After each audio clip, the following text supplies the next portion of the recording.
Hey everybody, welcome and thanks for joining. My name is Ryan Spence from Filogix. I'm joined with Eric Pobletti from Equifax. Our topic today, a little fireside chat, even though we have no fire and no side, is a follow-up on the Equifax and Filogix webinar from last week. The webinar generated a lot of interest, and there was tons of questions that were coming in the Q&A. So many, in fact, that there wasn't able time to answer them. So we've done a little bit of work to consolidate the questions that were asked. There were a few different themes we went through, and we're going to spend a little bit of time here just kind of answering those questions for everybody so that they do have a chance to get answers to them. So from the Filogix world, I'm Ryan Spence, and I'll turn it over to Eric just for a quick intro on Equifax. Yeah, hi everybody. It's Eric Pobletti, and definitely, yeah, we were at the webinar just recently, and many people recognize me because I do a lot of presentations across the country. And my job today is to work with the folks at Filogix to help put together some solutions, or at least at this point in time, really talk about the solutions that Equifax is coming out, which is called KYC Connect, to really help you with the upcoming new legislations that are coming out. All right, good stuff. So what we'll do, obviously, every FINTRAC is what we're talking about. We're not going to talk about kind of the theory of FINTRAC and all the compliance stuff in the hows and the whys. There's lots of resources out there for you, provincial associations, national associations of courses or modules. Brokers have been diving into this. What we really found in the questions that agents were very specifically asking for tactical things. What do I do? What button should I push? When do I do this? How much will it cost me? So we really wanted to answer those questions more than a broad view of what FINTRAC is looking for. So kind of without further ado, we'll dive in and talk about our Q&A coming from last week's session. So to set the stage, we're going to go through, and I'm going to first ask Eric if you could give us a quick definition or a difference between what is ID validation and what is a politically exposed and sanctions check. Yeah. So two different animals altogether. And definitely from an ID validation, this is really the process where you actually validate that that person does exist. It's not a made up person. It's not something that, a fraudster has taken information from many different sources. This is where you identify the individual as the live existence of someone. When you look at the PEPs or sanctions list, this is going one step further. This is when you take that individual and then you run them across a lot of different known lists out in the industry, which are known as politically exposed, sanctions lists, terrorist lists, and things of that nature, because what you want to identify is possible risk factors. When somebody is identified in these different types of lists, there is a potential for a higher risk of money laundering or fraud. And to that degree, you then have to adjust how you work with this individual. And in some cases, whether you do work with this individual or not. Yeah, perfect. And I say it's always the question: how close am I related to royalty? I have never, in fact, got even close to being related to royalty, but some people are, and those lists can be surprising at times. So Yeah. when we think about ID validation and politically exposed or PEP and sanctions list, that just helps us to understand there's two things we're looking at here. So in Yeah. those two things, Eric, you go ahead. Oh, yeah. No, no. And I was just going to elaborate a little further. Some people always ask us, well, what are these PEP lists and what are these sanctions lists? Well, these are actually public lists that do exist, and you can certainly search through them and look for them on the web and so forth. But really, there's about 200 to 300 lists which we apply against in regards to being able to identify the possible risks that are associated with an individual. So, one of the services on our KYC Connect at the beginning is actually, and as defined by the regulation, you have to do some sort of a PEP list scan to identify those potential risk element or risk people. So we take our product and service, we scan against, as I mentioned earlier, 200 to 300 different lists. And then where possible or where available, we will then say yes or no if that person does exist on one of those lists for you. And that's part of our KYC Connect product. Yeah, perfect. And so in that KYC, I think we're also talking about some AML assist, right? So the Yeah. ID validation, knowing who the person is and being able to say, yeah, that's a real person. Yeah, and absolutely. And just a quick note, just to be very, very explicit, KYC is know your customer. And that's, where you get right deep down into the idea of the individual and so forth. AML is the much broader picture of anti-money laundering. And within anti-money laundering, not to get too much into, again, the legislation, that's really the bigger picture of doing all the due diligence accordingly, not just about identifying the person, but also all the other things as well. But we'll focus back on the KYC part. Yeah, perfect. So one of the questions that people also ask is when you get this list, right? So I've checked my person. I've just ordered that. Can I just order a PEP screening? If I happen to have a person who walks into my office with photo ID and I know they're there, I know they're a real person, do I just then do PEP screening against them because I've seen their ID? Yeah, so definitely you can do that. What ends up happening is, from a PEP's perspective in regards to the Equifax KYC product, to get a little bit into the way the product is developed, it's actually what we call a waterfall product. So it's in piece, or it's in parts, where there's different components and parts which make the whole product overall. But the beauty of that is you can only choose, or if you choose to, you can only choose one part of it if you'd like. So for example, as you mentioned earlier, you just want to do a PEP screening on this individual, or potentially you might want to do a PEP's sanction screening on someone who gave them money, or maybe somebody in his family.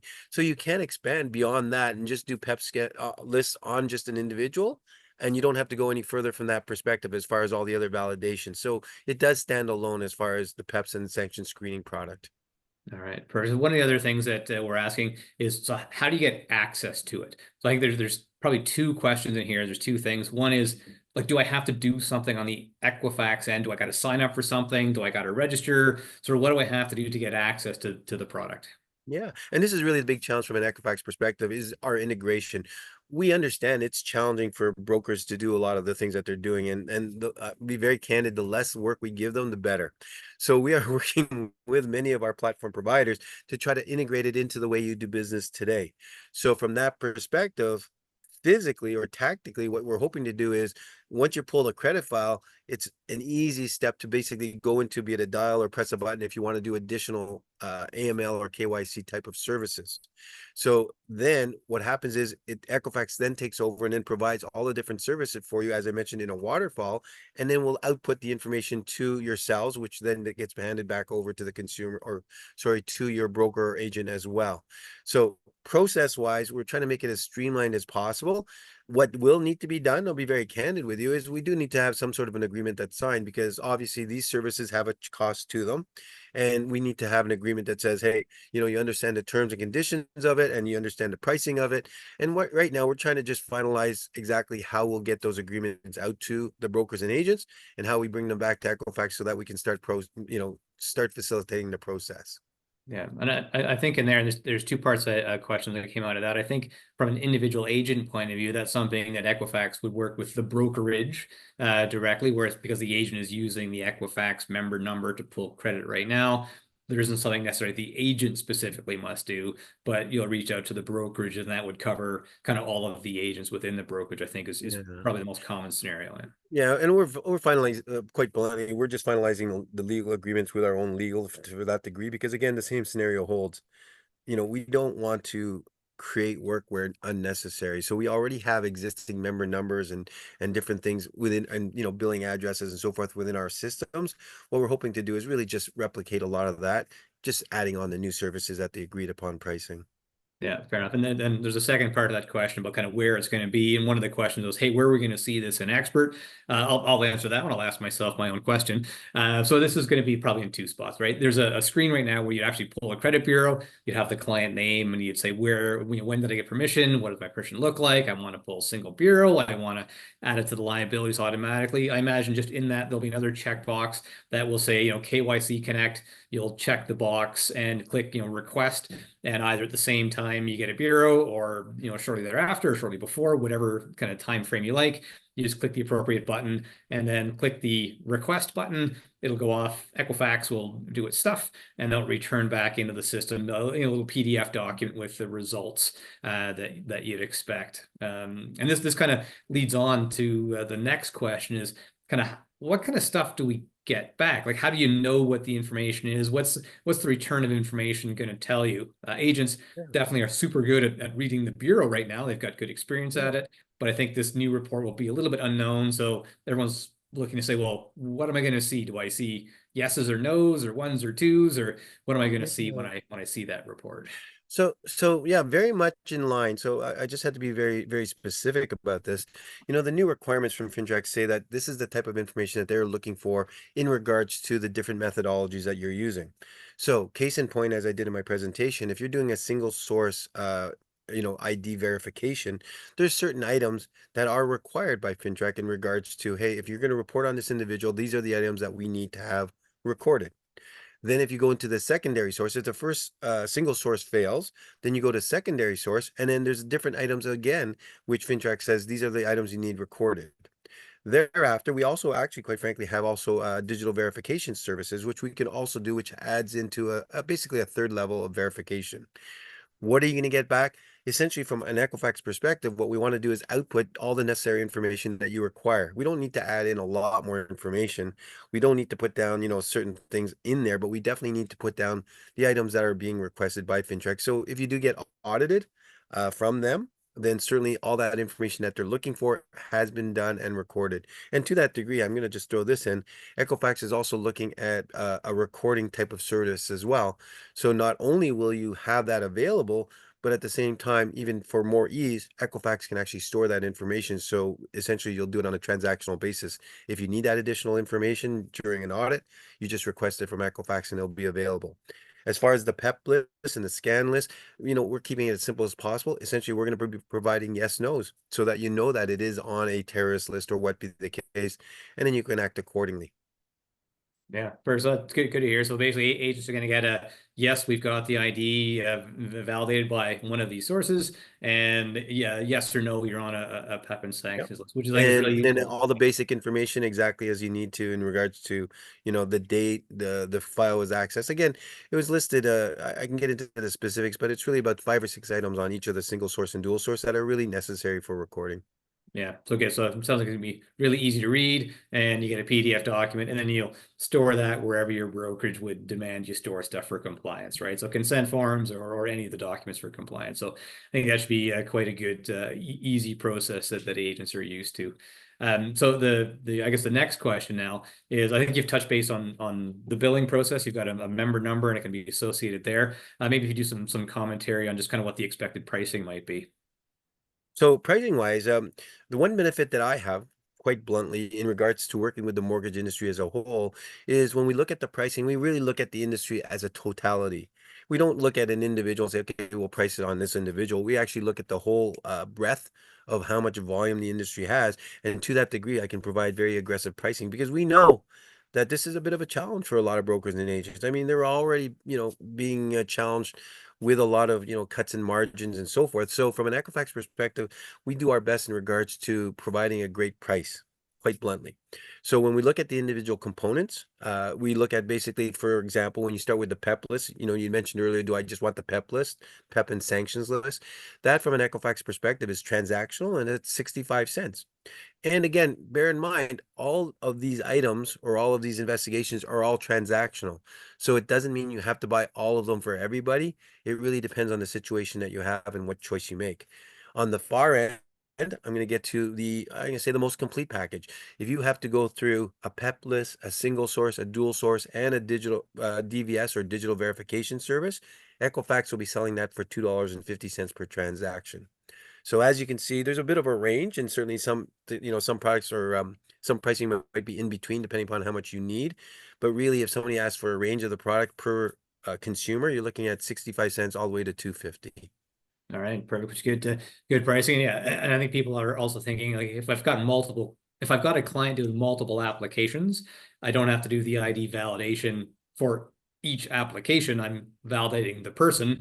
So if I've got one borrower buying 3 or 4 rental units, you're doing the check once, and that's going to apply to the 3 or 4 transactions you're doing. So I imagine there's going to be a lot of kind of getting used to it, like the first couple of weeks, first couple of months, people get the feel of it and have a much better handle on when you do things and how you do them and what language you talk to the consumer about, right? Yeah, So it's going to be, it is a big change. It is a big change. I will throw out there and just to remind everyone, it is a big change for brokers and agents. But bear in mind, in the lender world, this has been around for a long time.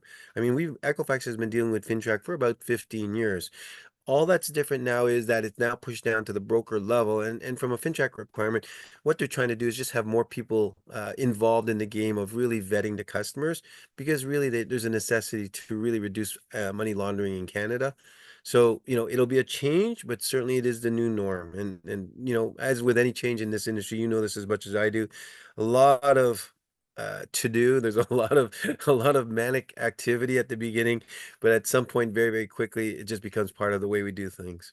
Yeah, that's fair enough. You get used to everything. There's always changes. I guess the only one constant we'll see. So I'll do a quick maybe a summary here just to make sure we've got it all right. I think we've got all the questions answered. So from a an Equifax point of view, there's a little bit of work to be done by the brokerage or by the account holder just to make sure they're signing up for the right thing, right? Enabling the right service. Equifax would reach out to be able to tell people how to do that. But between sort of now and October 11th, it's a good idea for brokers to be aware that's coming so they can kind of look at the messaging and just kind of realize that's what's being asked and take steps accordingly.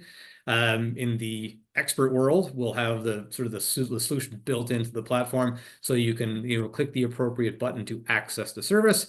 The pricing of the service is, like I say, you're up kind of like the top end at $2.50. And then there's a good amount of knowledge too that both ID verification and PEP and sanction lists are really two queries, but you can capture both of those queries within the expert through expert within the Equifax KYC Connect product. So I You know think what? The that's only thing pretty the good. only thing I would add to that though is again education, as you mentioned at the beginning. It's one thing to have all the products and services, but really, please, please, go through all the references that you have, even your head office, your broker head office, the associations, and even FINTRAC directly. Get a better understanding of exactly what they're looking at, understand the principles, because then you'll get a better sense of how the services and products that the KYC can really support you in regards to trying to meet some of those requirements. Because again, it's not people always ask for, and I've heard this many times, what's my checklist? What do I need to do? Just tell me what to do and I'll do it. Well, the challenge with file the FinTrack requirements it's much more prescriptive, not prescriptive, it's more based on principles, and to that degree having an understanding is very critical for you as a broker and agent. So not just having the product but understanding how to use it, and even the frequency and also the diligence in regards to working with your brokers and agents on making sure they use it. Yeah, perfect. All right, that sounds very good. So we'll wrap it up here. I think that covers all the Q&A. Certainly the next little month, be more announcements coming out in the expert world as we show things. There'll be more demos, more release notes popping up, more information coming out from the Equifax point of view. Very similar. We will be releasing more Q&As as well. Trust me, this is not the end of it, but it's a very good start as far as specific with Filogix. Absolutely. Yeah, I imagine. So with NPC coming up end of October, Montreal, I think that's probably the next time we two will be in the same room together. I can only imagine that most of the conversation will be, so what has it been like the first 2 weeks in the FinTrack role? And we'll have all sorts of new Q&A after that point. So Yeah, and all sorts of drinks. yeah, that's right. All right. Very well. Thanks, Eric, for doing the session tonight. Thanks everybody for listening. If people do have more questions that weren't answered or need some clarification, obviously reach out to Eric, reach out to myself, and then we'll have answers for you. So anyway, Great. onwards and upwards, and who can't wait for October 11th. So, Great. Thank you very much, Ryan. all right, Derek, bye Bye. now.